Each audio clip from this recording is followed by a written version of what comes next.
ಎಲ್ಲರಿಗೂ ನಮಸ್ಕಾರ. Welcome back to my channel. ಇವತ್ತಿನ ರೆಸಿಪಿ ಹೀರೆಕಾಯಿ ಗೊಜ್ಜು. ಚಪಾತಿಗೆ, ಅಕ್ಕಿ ರೊಟ್ಟಿಗೆ ಎರಡಕ್ಕೂ ಕೂಡ ತುಂಬ ಅಂದರೆ ತುಂಬಾ ಟೇಸ್ಟಿಯಾಗಿರುತ್ತೆ.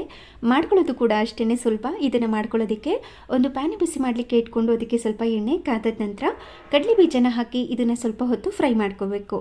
ನಂತರ ಸಿಪ್ಪೆ ತೆಗೆದಿಟ್ಕೊಂಡಿರುವಂಥ ಬೆಳ್ಳುಳ್ಳಿ, ಶುಂಠಿ, ಖಾರಕ್ಕೆ ತಕ್ಕಂತೆ ಹಸಿಮೆಣಸಿನಕಾಯಿ, ಸ್ವಲ್ಪ ಈರುಳ್ಳಿ, ಸ್ವಲ್ಪ ಟೊಮ್ಯಾಟೊ, ಸ್ವಲ್ಪ ಕರಿಬೇವಿನ ಸೊಪ್ಪನ್ನು ಹಾಕಿ ಮತ್ತು ಇದನ್ನು ಚೆನ್ನಾಗಿ ಮಿಕ್ಸ್ ಮಾಡಿಕೊಂಡು ಫ್ರೈ ಮಾಡ್ಕೋತಾ ಇದ್ದೀನಿ.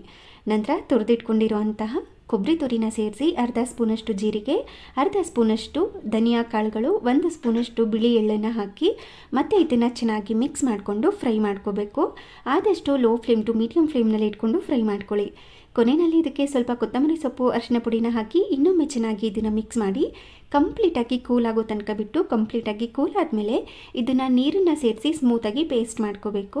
ನಂತರ ಒಂದು ಪಾತ್ರೆನ ಬಿಸಿ ಮಾಡಲಿಕ್ಕೆ ಇಟ್ಕೊಂಡು ಅದಕ್ಕೆ ಸ್ವಲ್ಪ ಎಣ್ಣೆ ಕಾದಾದ ನಂತರ ಸಾಸಿವೆ, ಈರುಳ್ಳಿ, ಕರಿಬೇವಿನ ಸೊಪ್ಪನ್ನ ಹಾಕಿ ಇದನ್ನು ಸ್ವಲ್ಪ ಹೊತ್ತು ಫ್ರೈ ಮಾಡ್ಕೋತಾ ಇದ್ದೀನಿ. ನಂತರ ಹೀರೆಕಾಯಿನ ಈ ರೀತಿ ಕ್ಯೂಬ್ಸ್ಗಳಾಗಿ ಕಟ್ ಮಾಡಿಕೊಂಡು ಸೇರಿಸಿ ಅದ್ರ ಮೇಲೆ ಸ್ವಲ್ಪ ಟೊಮ್ಯಾಟೊ, ಚಿಟಿಕೆಯಷ್ಟು ಹಿಂಗನ್ನು ಸೇರಿಸಿ ಮತ್ತು ಇದನ್ನು ಮೀಡಿಯಂ ಫ್ಲೇಮ್ನಲ್ಲಿ ಇಟ್ಕೊಂಡು ಚೆನ್ನಾಗಿ ಮಿಕ್ಸ್ ಮಾಡ್ಕೋಬೇಕು.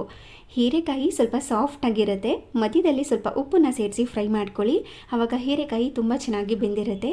ಈ ಹಂತದಲ್ಲಿ ರುಬ್ಬಿ ಇಟ್ಕೊಂಡಿರುವಂಥ ಮಸಾಲ ಪೇಸ್ಟನ್ನ ಹಾಕಿ ಮತ್ತು ಇದನ್ನು ಚೆನ್ನಾಗಿ ಮಿಕ್ಸ್ ಮಾಡ್ಕೋಬೇಕು. ಕೊನೆಯಲ್ಲಿ ರುಚಿಗೆ ತಕ್ಕಷ್ಟು ಉಪ್ಪನ್ನು ಸೇರಿಸಿ ಇನ್ನೊಮ್ಮೆ ಚೆನ್ನಾಗಿ ಇದನ್ನು ಮಿಕ್ಸ್ ಮಾಡಿ ಒಂದು ಲಿಡ್ಡನ್ನು ಕ್ಲೋಸ್ ಮಾಡಿ ಲೋ ಫ್ಲೇಮ್ ಟು ಮೀಡಿಯಂ ಫ್ಲೇಮ್ನಲ್ಲೇ ಇಟ್ಕೊಂಡು ಎಣ್ಣೆ ಬಿಟ್ಕೊಂಡು ಬರೋ ತನಕ ಕುದಿಸ್ಕೊಂಡು ಕೊನೆಯಲ್ಲಿ ಬೇಕು ಅಂದರೆ ಸಣ್ಣದಾಗಿ ಕಟ್ ಮಾಡಿ ಇಟ್ಕೊಂಡಿರುವಂಥ ಕೊತ್ತಂಬರಿ ಸೊಪ್ಪನ್ನು ಹಾಕಿ ಚೆನ್ನಾಗಿ ಮಿಕ್ಸ್ ಮಾಡಿಕೊಂಡ್ರೆ ಸಕ್ಕ ಟೇಸ್ಟಿಯಾಗಿ ಹಾಗೆ ಅಷ್ಟೇ ಸಿಂಪಲ್ ಆಗಿ ಮಾಡ್ಕೊಳ್ಳುವಂತಹ ಹೀರೆಕಾಯಿ ಗೊಜ್ಜು ರೆಡಿಯಾಗಿರುತ್ತೆ. ನಾನು ಮೊದಲೇ ಹೇಳಿದಾಗೆ ಅಕ್ಕಿ ರೊಟ್ಟಿ ಜೊತೆ, ಚಪಾತಿ ಜೊತೆ ಪರ್ಫೆಕ್ಟ್ ಕಾಂಬಿನೇಷನ್.